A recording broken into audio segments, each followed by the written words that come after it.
The silence in the Harrison farmhouse was heavier than the snow piling up against the porch. The funeral guests had been gone for an hour, leaving behind only the scent of stale coffee and damp wool. Sarah stood in the center of the living room, clutching her 6-year-old daughter's hand so tight her knuckles were white.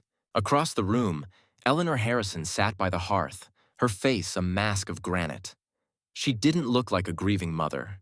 She looked like a judge delivering a sentence. "You have until noon," Eleanor said, her voice devoid of warmth. Sarah felt the air leave her lungs. "Eleanor, please. It's 5 degrees out. Michael has been in the ground for less than a day." "Michael is gone," Eleanor interrupted, her eyes finally snapping up to meet Sarah's. There was no pity there, only a cold, transactional finality. "And with him, your connection to this farm is gone. The deed, the money, the house, it stays with blood. It stays with family." Mr. Harrison stood by the window, staring out at the gray horizon, refusing to even look at them. He was a silent accomplice, a man who let his wife's bitterness steer the ship. To them, little Lily wasn't a granddaughter. She was a relic of Sarah's life before Michael. A complication. A walking reminder that Sarah hadn't belonged to their son first. In their eyes, the child was evidence of a past they deemed sinful. "She's 6, Sarah whispered, her voice trembling not with fear, but with a suppressed volcanic anger. "She's innocent." "She's not a Harrison," Eleanor stated, standing up to signal the conversation was over. "Pack what you can carry. If you're not off the property by 12, I'm calling the sheriff." There was no room for negotiation. Sarah looked at the grandfather clock ticking in the corner. 2 hours. She didn't waste time begging. Dignity was the only currency she had left. She hurried Lily upstairs, packing their lives into 2 battered backpacks. She took the essentials: wool socks, thermal layers, a flashlight, and the small camp axe Michael had given her for their anniversary, which the Harrisons had overlooked in their inventory of assets. When they stepped off the porch, the cold hit them like a physical blow. The wind bit through their coats, stinging their cheeks. Lily didn't cry, though her breath hitched in the bitter air. She sensed the danger, her small intuition picking up on the vibrations of adult cruelty. "Mama?"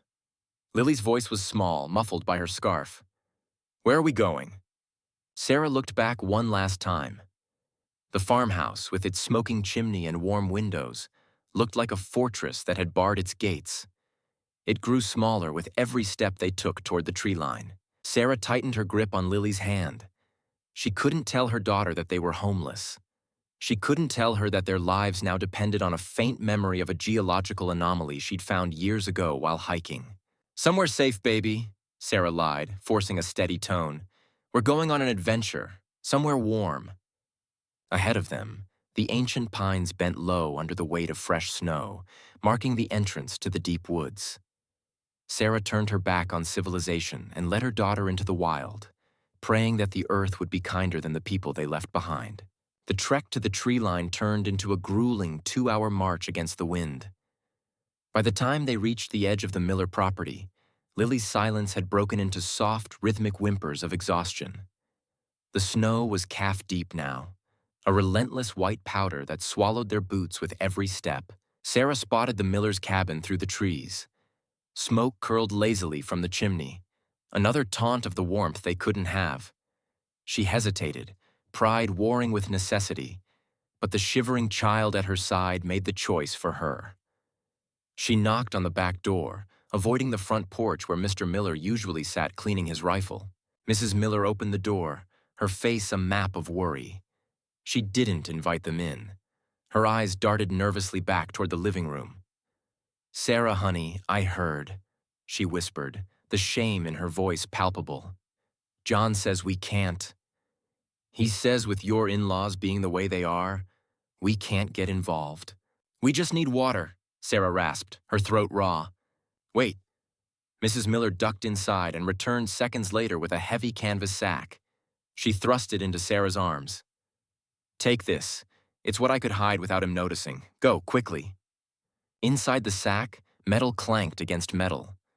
A cast iron pot, A coil of hemp rope, a bag of dried beans, a few potatoes, and buried at the bottom, packets of garden seeds. It was a care package of guilt and charity, but to Sarah, it felt like a lifeline. They pushed on. The farmhouse faded into the whiteout behind them as the terrain grew rugged. Sarah navigated by memory, searching for a landmark she hadn't seen in years. A rocky outcrop she'd discovered while foraging for wild mushrooms before Lily was born. She remembered seeing steam rising from the rocks back then, a geological oddity in these granite hills. "Just a little further, Lily, I promise," Sarah coaxed, though her own legs felt like lead. Then, she saw it. Hidden behind a thicket of ancient pines, the snow cover thinned, then vanished entirely. A circle of bare, dark earth surrounded a jagged opening in the hillside. "Look at the ground," Sarah said, pointing. Lily blinked, confused. "Where's the snow?" "The earth ate it," Sarah said, guiding her toward the fissure.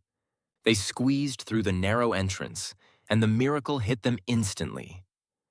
The biting wind died, replaced by a stillness that felt almost heavy. But it was the temperature that made Lily gasp. It wasn't hot, but it was temperate. A steady, balmy 50 degrees Fahrenheit rising from deep thermal vents within the cave system. The main chamber was vast, a cathedral of stone with a ceiling blackened by ancient fires, perhaps from hunters centuries ago. The geothermal warmth radiated from the floor, turning the cave into a natural sanctuary. "Mama, it's not cold," Lily whispered, pulling down her scarf, her eyes wide with disbelief. "It's the Earth's gift," Sarah said, dropping the heavy packs. She didn't let them rest yet. Survival had a rhythm, and she needed to establish it immediately. Using the hatchet, Sarah gathered deadfall from the dry entrance. Her hands shook as she struck the flint, but soon, a small, crackling fire cast dancing shadows against the limestone walls. The smoke rose straight up, disappearing through a natural chimney in the rock ceiling. For dinner, they shared a single roasted potato from Mrs. Miller's sack, passing it back and forth like a sacred rite. The skin was charred, the inside fluffy and hot. "It's the best thing I ever ate," Lily murmured, curling up on the pile of blankets Sarah had arranged on the flattest stone slab. Sarah sat awake long after Lily's breathing deepened into sleep. She watched the firelight flicker against the uncaring ancient rock. They were homeless, cast out by society and living in a hole in the ground. But as she listened to the winter wind howling impotently outside their stone fortress, a steely resolve hardened in her chest. They wouldn't just hide here. They would live here. "We'll build walls," she whispered to the darkness, planning the architecture of their survival. "We'll make this a home." The first morning in the cave brought a stark realization. The geothermal heat kept them from freezing, but it wouldn't protect them from drafts or the creeping dampness of prolonged exposure. If they were going to make it to spring, they couldn't just camp. They had to colonize. Sarah channeled a frontier spirit she didn't know she possessed. She remembered the weekends watching Michael fix the barn, the way he talked about load-bearing walls and tension. Now she was the foreman, the laborer, and the engineer. "We need walls, Lil," Sarah said, tying her hair back with a strip of cloth. "We're building a cabin right here inside the cave." They started with the frame. Sarah ventured into the snow-choked forest, scavenging for fallen timber. The small camp hatchet was ill-suited for felling trees, so she focused on deadfall, pine logs brought down by the wind, already seasoned and dry. She dragged them back one by one, her breath pluming in the cold air before she crossed the invisible threshold into the cave's warmth. Lily, initially content to play with stones, soon grew restless. "I can carry the little ones, Mama, please." Sarah hesitated, her instinct to coddle warring with their reality. Then she nodded. "Okay, you're in charge of kindling and chinking stones." "Chinking? It's how we fill the gaps," Sarah explained. "Like a puzzle." For the next week, the cave became a construction site. Sarah utilized the natural stone of the cave's rear wall as the back of their shelter, saving precious lumber. She set 4 upright posts, using a rock tied to a string as a plumb line to ensure they were perfectly vertical. It was crude engineering, but it was effective. Lily took her job seriously.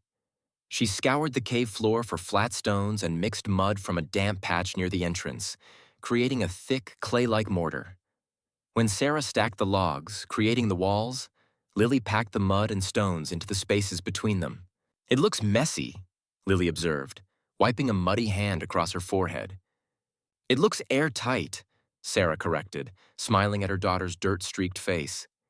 "It looks like survival." But their greatest triumph wasn't the walls, it was the water. While exploring the deeper recesses of the cave during a break, Sarah heard the faint, rhythmic sound of dripping. 20 yards past their campsite, a steady trickle of clear water emerged from a fissure in the limestone, disappearing into a crack in the floor. "Jackpot," Sarah whispered. She spent 2 days diverting the flow. Using flat slate rocks and the clay mortar Lily had perfected, she built a catch basin, a raised stone bowl about 18 inches wide. She angled a gutter of bark to channel the overflow back into the floor drain. When she finished, the basin filled with crystal-clear, tepid water. It was a constant running tap.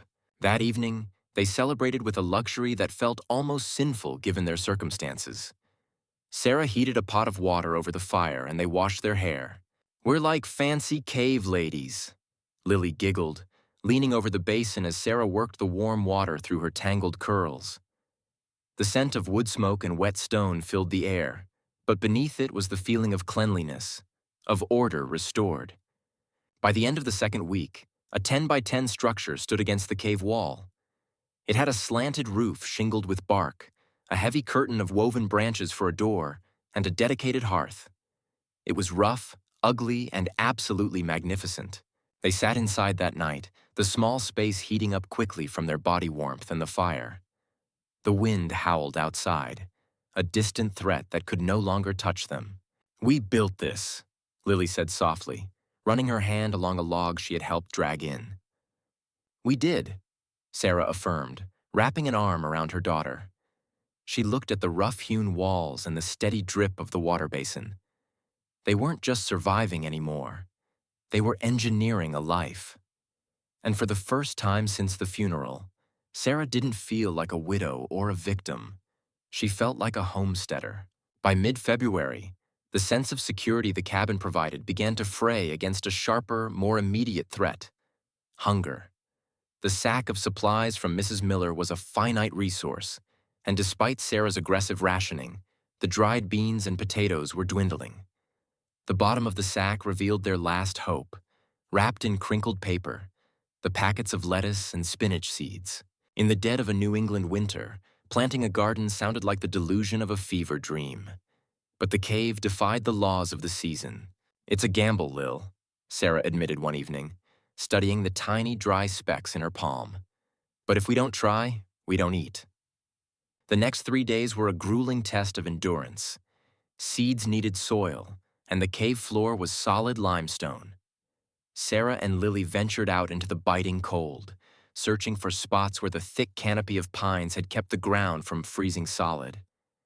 They dug beneath the snow, scraping up the dark, nutrient-rich humus formed by decades of decaying pine needles. They looked like scavengers, hauling heavy canvas sacks of dirt back to the cave, their breath misting in the frigid air before crossing the threshold into the humid warmth of their sanctuary. Using salvaged planks from a collapsed hunter's deer stand they found nearby, Sarah constructed 2 raised beds near the cave entrance.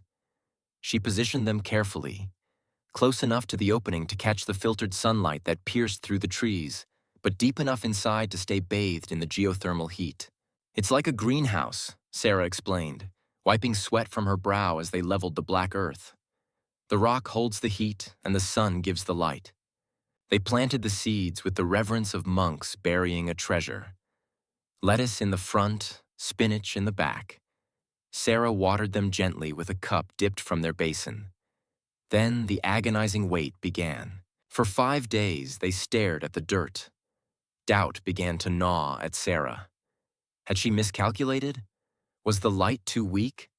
Was the soil too acidic? Every morning, the barren dirt seemed to mock their effort, a silent reminder of their vulnerability. On the 6th morning, Lily woke up first. "Mama!" Her scream was so sharp, Sarah bolted upright, grabbing the hatchet, thinking a bear had found them. What is it? Lily was kneeling by the garden beds, pointing. Look! Sarah dropped the hatchet and scrambled over.